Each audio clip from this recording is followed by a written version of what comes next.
बहुत उनका आशीर्वाद मिला, लेकिन थोड़ी कमी रही और हमारी केंद्र सरकार नहीं बन पाई। फिर एक बार एनडीए की सरकार बनी है, मोदी जी फिर तीसरी बार प्रधानमंत्री बने।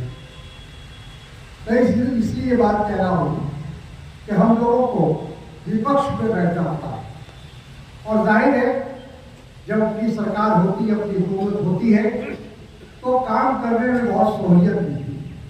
लेकिन जब आप विपक्ष में होते हैं तो आपको उतना सहयोग नहीं मिलता है सरकार की ओर से, सरकारी मिशनरी की ओर से, मंत्री की ओर से।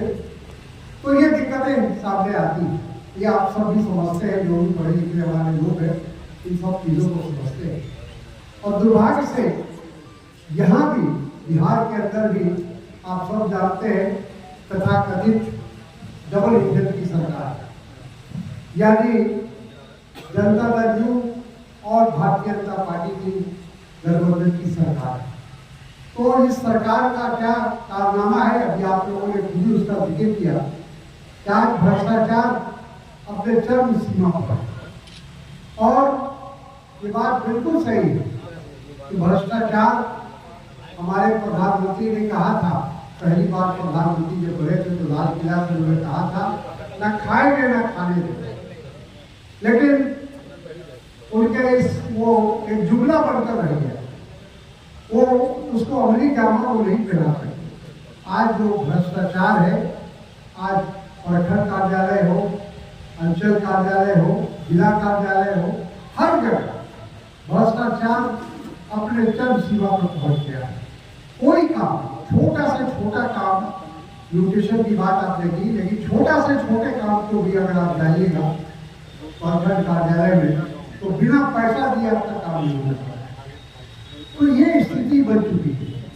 हमारे नीतीश जी जो सुशासन बाबू अपने आप को कहते हैं, और क्या उनका ये दावा है कि हमारे देश में, हमारे राज्य में सुशासन है, तो कैसा सुशासन है कि आप और हम सब झेल रहे हैं कि किस तरह से लूट बची हुई है, किस तरह से लोगों के साथ अन्याय हो रहा है। लेकिन हमारे मुख्यमंत्री जी को नीतीश जी को इसका कोई फिक्र नहीं है। तो हम सब लोग, जैसा मैंने कहा कि राज्य में भी हमारी सरकार नहीं, केंद्र में भी हमारी सरकार, और उस परिस्थिति में हम सब लोगों को अपना काम करना है, उसके लिए प्रयास करना, उसके लिए कोशिश करना हम लोग करेंगे। जितनी भी मेरी क्षमता है, जितनी भी मेरी राजनीतिक हैसियत है, मैं उसका इस्तेमाल करूँगा।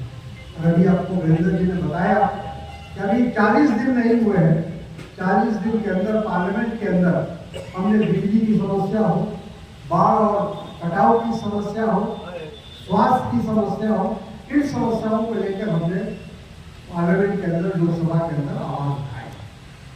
तो ये जहां तक आवाज उठाने का सवाल है, जहां तक पार्लियामेंट के अंदर आपकी समस्याओं को रखने का सवाल है, उसमें कोई कमी हम नहीं छोड़ेंगे।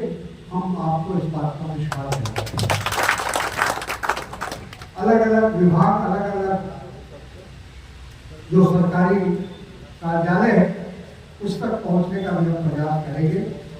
और समस्या बहुत अनेक है, खासकर जो हमारा कटिहार जिला है, मैंने ये बात लोकसभा में भी कहा कि हम बाढ़ और कटाव से पीड़ित हैं, और हमारे यहाँ कोई उद्योग नहीं है, कल कारखाना नहीं है, कोई रोजगार के अवसर नहीं है। आज कटिहार के हमको ऐसा लगता है कि हर घर से, हर परिवार से एक न एक आदमी बाहर जाकर रोजगार कमाने की कोशिश करता है, अपने बाल बच्चों की, अपने माँ बाप की परवरिश करना, उनकी सेवा करने के उद्देश्य से उसको बाहर जाना पड़ता है। तो ये स्थिति इसलिए है कि हमारे यहाँ रोजगार का कोई अवसर नहीं है। अभी सुनील जी ने कहा विशेष राजनीति, विशेष राज्य हम लोग आज से नहीं 2000 से मांग रहे हैं, बिहार की जनता मांग रहे हैं, बिहार के लोग मांग रहे हैं, बिहार के किसान मांग रहे हैं। क्योंकि विशेष राज्य होने से आपको केंद्र सरकार का विशेष सहयोग मिलेगा। 90% जो सहयोग केंद्र से आएगा, और उस पर किसी तरह का कोई रुकावट नहीं होगी, और हमको बिहार सरकार को उसमें कोई पैसा लगाने की आवश्यकता नहीं है। ये विशेष राज्य जब होगा तो बहुत सारी सुविधाएं हमको मिलेगी, आर्थिक सहायता मिलेगी केंद्र से।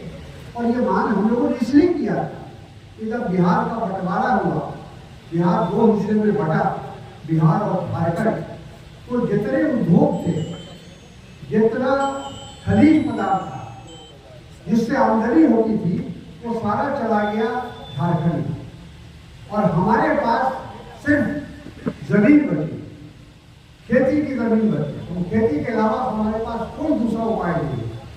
तो ये स्थिति इसलिए बनी जो बिहार का बंटवारा होने के बाद जब मांग किया गया था, और उस वक्त केंद्र में अटल बिहारी वाजपेयी जी की सरकार थी, आडवाणी जी प्रधानमंत्री थे, उन्होंने आश्वासन दिया था लोकसभा के अंदर कि हम बिहार को विशेष राज्य का विशेष पैकेज देंगे, विशेष आर्थिक मदद देंगे, और बिहार को का आर्थिक विकास होगा, औद्योगिक विकास होगा, और वहाँ उसको झारखंड के स्तर पर लाने का हम प्रयास करें। लेकिन अब 24 साल गुजर गए, लेकिन हमें विशेष राज्य का दर्जा नहीं मिला और आर्थिक कोई सहायता नहीं मिली। हमारे प्रधानमंत्री जी हर चुनाव में आते हैं, विधानसभा के, लोकसभा के, ऐलान करके जाते हैं कि हम बिहार को आर्थिक मदद करेंगे, सहायता करेंगे।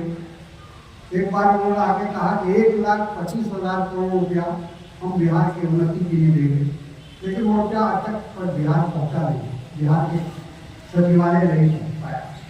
तो सिर्फ आश्वासन, सिर्फ पूरे जिले में, पूरे संसदीय क्षेत्र में और सभी प्रखंड में, सभी पंचायत में जाने की हमारा प्रयास है, कोशिश है कि जिन लोगों ने भी आशीर्वाद दिया है उनको धन्यवाद कम से कम दिया जाए। साथ ही साथ जो क्षेत्र की समस्या है उससे भी अवगत होना चाहते हैं, ताकि उन समस्याओं का जहाँ तक संभव हो उनका निदान निकाला जाए, उनका रास्ता निकाला जाए।